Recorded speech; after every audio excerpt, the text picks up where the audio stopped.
हाय दोस्तों, आज हम भारत की नदियों के बारे में पढ़ते हैं। उसके बाद में हम प्रीवियस ईयर क्वेश्चन करते हैं। तो भारत की नदियों को हम दो भाग में बांटते हैं। एक बांटते हैं हम हिमालय से निकलने वाली और दूसरी प्रायद्वीप भारत की। तो हम पहले पढ़ेंगे हिमालय से निकलने वाली नदियों के बारे में।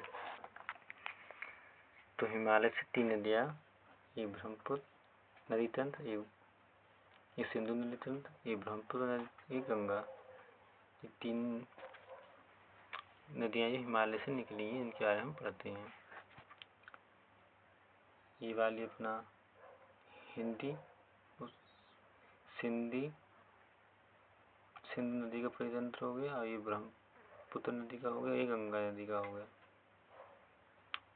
ये वाली हम नेक्स्ट वीडियो पढ़ेंगे प्रायद्वीप भारत की।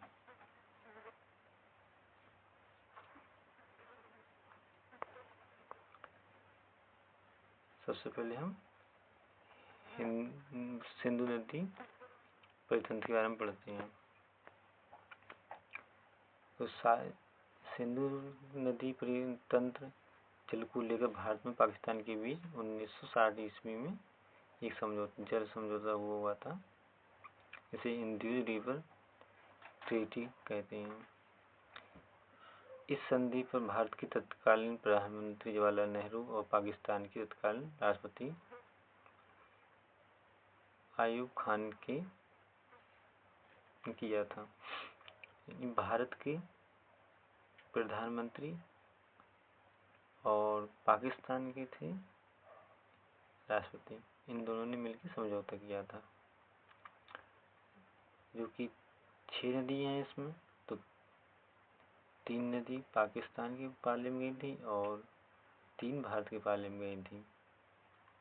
तो जो ऊपर की 3 नदियाँ हैं, सिंधु नदी, झेलम, चेनाब, ये पाकिस्तान के पाले में गई 3।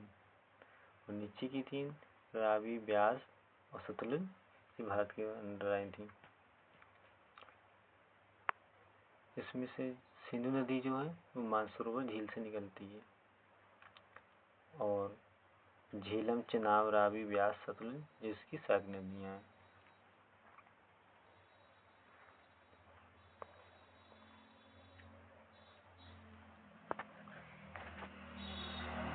हम तक पढ़ चुके हैं। नेक्स्ट देखते हैं। अब देखते हैं चेनाब नदी का उद्गम कहाँ हुआ था। तो उद्गम स्थल बारालाचा दर्रा से हुआ था चेनाब नदी का, और उसका मुहाना सिंधु नदी में जाकर ये मिल जाती है। चेनाब नदी जो होती है वो जाकर सिंधु नदी में मिल जाती है। बारालाचा से इसका उद्गम यानी उत्पन्न होती है, निकलती है, और इसका मुहाना यानी मिल जाती है सिंधु नदी में जाकर। हिमाचल प्रदेश में चेनाब नदी को चंद्रभागा नदी के नाम से भी जाना जाता है। यानी कि चेनाब नदी जो है हिमाचल प्रदेश में यानी HP में इसको चंद्रभागा नदी से भी जानती हैं। चेनाब सिंधु नदी की सबसे बड़ी सहायक नदी है। चेनाब नदी जो है सिंधु नदी की सबसे बड़ी सहायक नदी है। उसके बाद छोटी नदी जैसे ब्यास हो गई, झेलम हो गई, रावी, उससे छोटी है, पर ये सबसे बड़ी है चेनाब।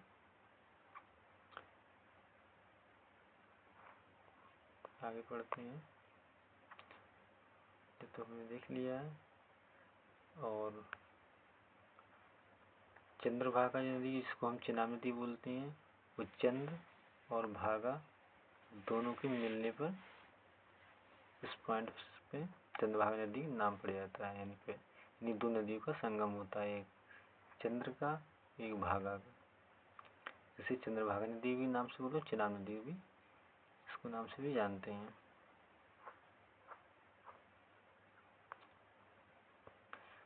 देखते हैं नदी, उसका उद्गम और मुहाना। झेलम नदी जो है, जो तो झेलम नदी सबसे ऊपर नदी है फर्स्ट नंबर पर। हम डायरेक्शन की बात करें तो उत्तर से दक्षिण की तरफ, तो झेलम नदी सबसे ऊपर आती है। उसका नाम, इसका ऑर्डर भी पूछ लेते हैं। तो झेलम नदी जो है बैरी नागा झील से इसका उद्गम होता है, क्योंकि जम्मू कश्मीर में इसका मुहाना चिनाब नदी में मिल जाती है। यानी कि ये झेलम नदी है, ये बड़ी नदी आ रही है, ये इसमें जाकर मिल जाती है। श्रीनगर में झेलम नदी के तट पर, तो श्रीनगर जो है वो झेलम नदी के तट पर बना हुआ है, बसा हुआ है। उसके बाद रावी नदी देखते हैं। रावी नदी रोहतांग दर्रा से निकलती है, जो कि हिमाचल प्रदेश में है, और इसका भी मुहाना यानी कि मिल जाती है चिनाब नदी में। जो लाहौर जो है रावी नदी के तट पर है। यहाँ पर लाहौर जो बसा हुआ है वो रावी नदी के तट पर बसा हुआ है। सतलुज देखते हैं। सतलुज राकस ताल से निकलती है, मानसरोवर से, इनकी ये मानसरोवर से निकलती है सतलुज नदी। इसका मुहाना भी किसमें है? चिनाब में। मानसरोवर जो कि तिब्बत में ऐसे निकलती है। और भांगड़ा बांध सतलुज नदी पर स्थित है। ब्यास रोहतांग दर्रा से निकलती है हिमाचल प्रदेश में, और इसको सतलुज में जाकर मिल जाती है। ये ब्यास वाली इसमें जाकर मिल जाती है सतलुज वाले में। तो हमारी मानसरोवर से दो नदियाँ निकलती हैं मानसरोवर से। एक सबसे पहले सिंधु नदी और दूसरी सतलुज नदी।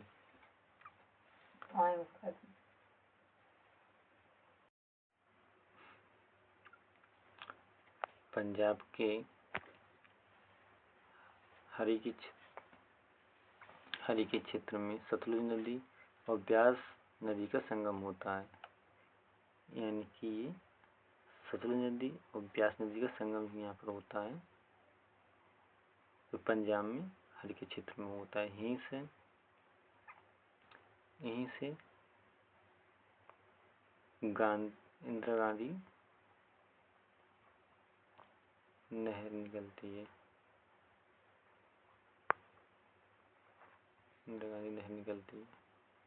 इसी पॉइंट पे ये संगम जहाँ होता है, यहीं से नदी निकलती है। भारत की सबसे लंबी नहर है। जिन नहर जो है भारत की सबसे लंबी नहर। आगे देखते हैं। अब ब्रह्मपुत्र नदी तंत्र देखते हैं।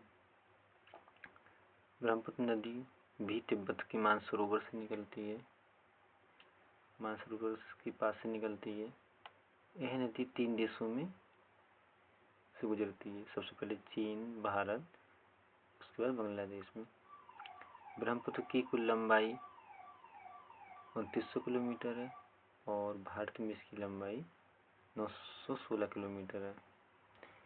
यानी कि कह सकते हैं ये लंबाई 2900 किलोमीटर है।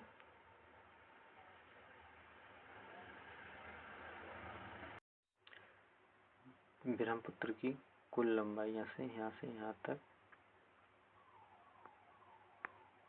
2900 किलोमीटर है। बट भारत में बात करें, यानी इस पॉइंट से इस पॉइंट तक करें तो इसके बीच की जो लंबाई है वो 916 किलोमीटर है। ब्रह्मपुत्र भारत की सबसे चौड़ी नदी है। पेपर में पूछे भारत की सबसे चौड़ी नदी कौन सी है, तो वो अपनी ब्रह्मपुत्र नदी हो जाएगी। और लंबाई की पूछे तो गंगा नदी हो जाएगी। लंबाई में पूछे तो गंगा, लंबाई में पूछे तो गंगा नदी हो जाएगी। चौड़ाई में पूछे तो ब्रह्मपुत्र नदी हो जाएगी।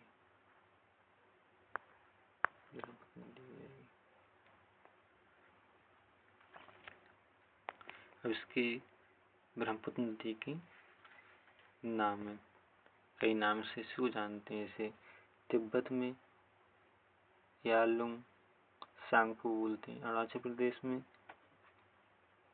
दिहांग बोलते हैं, और असम में ये आकर ब्रह्मपुत्र बोलते हैं, और बांग्लादेश में इसमें जमुना पड़ता है।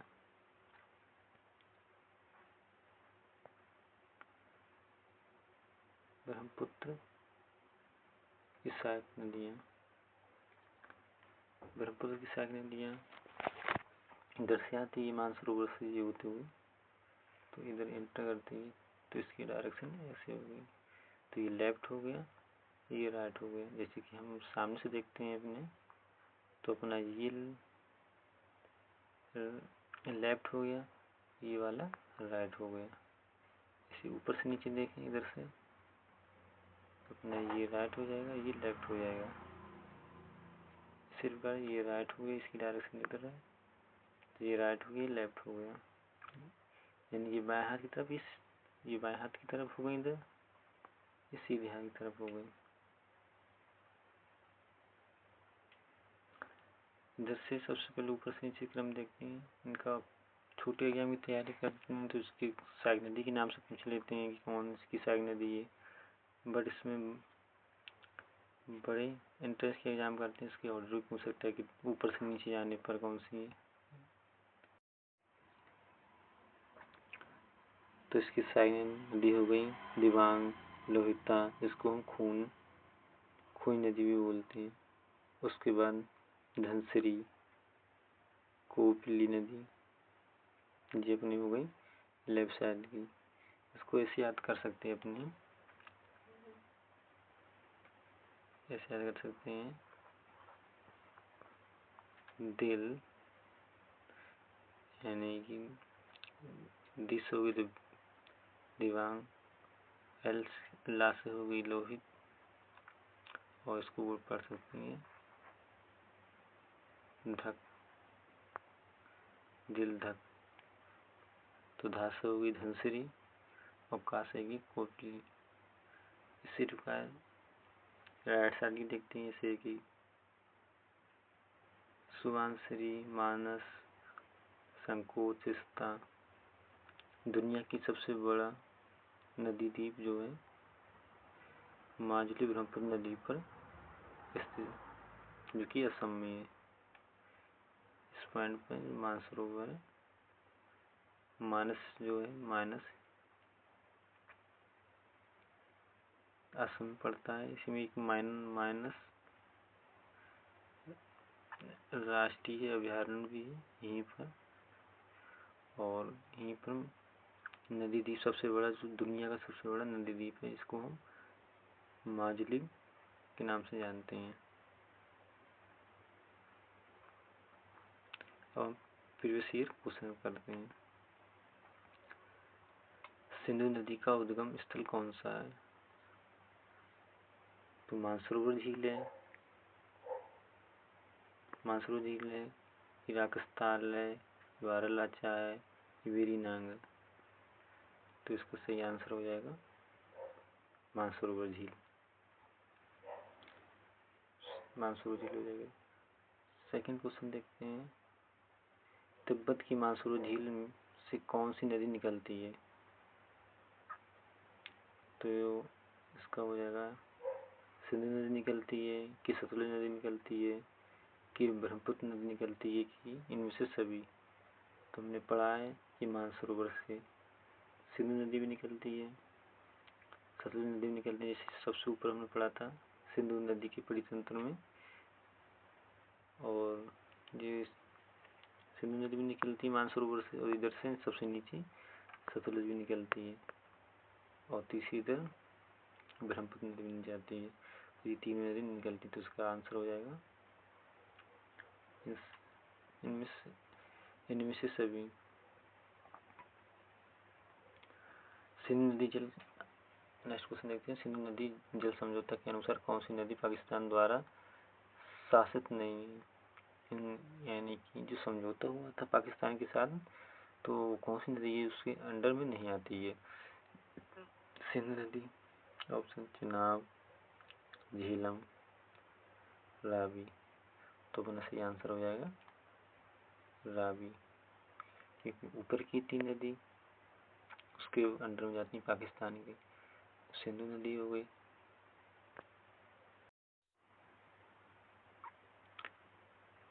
तो सिंधु नदी हो गई, झेलम हो गई, नीचे कौन सी की चिनाब। तो ऊपर की 3 नदी पाकिस्तान के अंदर जाती हैं और नीचे वाली 3 भारत के अंदर होती हैं, जैसे कि ये रावी, ब्यास और सतलुज वाली। तो इसमें से आंसर क्या हो जाएगा, सही ऑप्शन क्या हो जाएगा अपना रावी। रावी पाकिस्तान के अंदर में नहीं जाती है, ये भारत के अंदर होती है। नेक्स्ट क्वेश्चन देखते हैं अपनी, सिंधु नदी की सबसे बड़ी सहायक नदी कौन सी है। तो सिंधु हो गई कि चिनाब होगी, झेलम होगी, रावी हो गया। तो इसका आंसर हो गया ऑप्शन बी चिनाब नदी। माह नदी किस नदी की सहायक नदी है। तो गंगा नदी की है।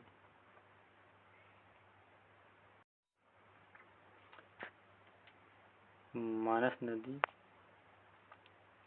की सहायक नदी है, यानी माह नदी जो है मानस नदी, तो कौन सी नदी की ये सहायक नदी है। तो option A Ganga, option B Brahmaputra, option C Sindhu, option D Narmada. तो इसका सही आंसर क्या हो जाएगा, ब्रह्मपुत्र की सहायक नदी है। नेक्स्ट क्वेश्चन देखते हैं, भारत में सांगपू नदी को किस नाम से जाना जाता है। तो भारत में गंगा को, ब्रह्मपुत्र को, यमुना को, गोदावरी को। तो अपना सही ऑप्शन हो जाएगा, राइट आंसर हो जाएगा ऑप्शन बी ब्रह्मपुत्र को। नेक्स्ट क्वेश्चन देखते हैं,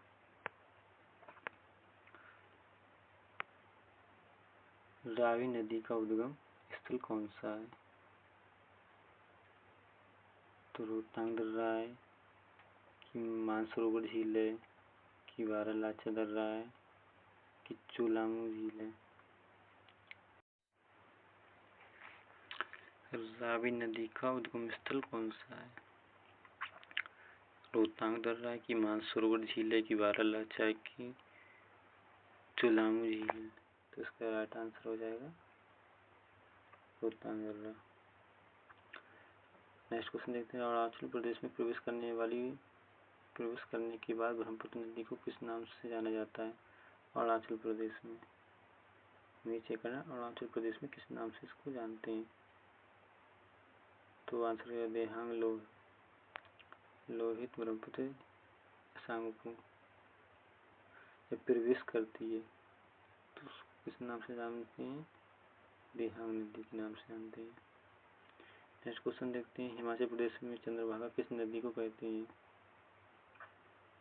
तो चंद्रभागा किस नदी को बोलते हैं, चिनाब को बोलते हैं, झेलम को बोलते हैं कि सतलुज को कि रावी को बोलते हैं। राइट आंसर हो जाएगा अपना कौन सा राइट होना चाहिए बताओ, option A, B, C, D. तो answer option A Chenab. Next question देखते हैं, भारत की सबसे चौड़ी नदी कौन सी है। गंगा, ब्रह्मपुत्र, गोदावरी, कृष्णा। चौड़ी की बात कर रहा है, लंबाई की बात करता है तो गंगा नदी हो जाती है। ये पूछ रहा है लंबाई पूछता तो गंगा हो जाती है, चौड़ाई पूछ रहा है तो कौन सी हो जाएगी, ब्रह्मपुत्र हो जाएगी। नेक्स्ट क्वेश्चन देखते हैं, दुनिया का सबसे बड़ा नदी द्वीप माजुली किस नदी पर स्थित है। तो गंगा, ब्रह्मपुत्र, गोदावरी, कृष्णा। तो आंसर राइट आंसर हो जाएगा ऑप्शन बी ब्रह्मपुत्र। लाहौर किस नदी पर स्थित है। तो रावी, ब्यास, सतलुज, चिनाब। तो इसका राइट आंसर हो जाएगा, तो इसका राइट आंसर हो जाएगा रावी नदी पर, ये रावी नदी पर जैसे नदी निकली थी तो ये रावी नदी पर स्थिति गल्ला हुआ।